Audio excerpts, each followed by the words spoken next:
Once upon a time, in a peaceful kingdom with flowering meadows and singing birds, lived a kind-hearted girl named Cinderella. She wore old clothes and swept the floors of a grand but gloomy house, where her stepmother and stepsisters made her work from sunrise to sunset. But Cinderella never complained. She dreamed of a brighter world, often singing to the birds and dancing with the mice who were her only friends. Fireworks. One royal invitation. Fireworks. One sunny morning, a golden scroll arrived at the house, an invitation to the royal ball at the palace. The prince was looking for someone special to dance with. Cinderella's heart fluttered. "Oh, how I wish I could go," she whispered. But her stepmother only laughed. "You? In rags? Don't be silly." Then they left her behind as they rode away in their fancy carriage. Sparkles. A sparkling surprise. Sparkles. As tears rolled down Cinderella's cheeks, a soft light filled the garden. Out of a swirl of starlight appeared her fairy godmother, holding a glowing wand. "Don't cry, dear child," she said kindly. "Tonight, you shall go to the ball." With a twirl of her wand, the magic began. Sparkler. A pumpkin turned into a glittering golden carriage.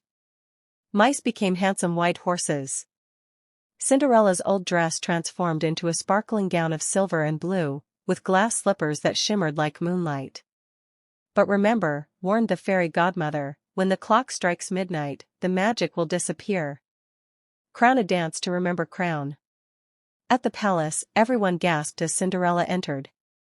The chandeliers sparkled, music filled the air, and the prince's eyes lit up when he saw her. "May I have this dance?" he asked. They twirled across the ballroom floor under a sky of floating candles and stardust. Cinderella laughed, forgetting everything, until the clock began to chime. Dong! "Oh no," she cried, running from the palace, leaving behind only one glass slipper. Sparkling heart. Love finds a way. Sparkling heart. The prince searched far and wide for the mysterious girl who had stolen his heart. He carried the glass slipper to every home. At last, he came to Cinderella's house. Her stepsisters tried to force their feet into the tiny shoe, but it didn't fit. Then Cinderella stepped forward. The slipper fit perfectly.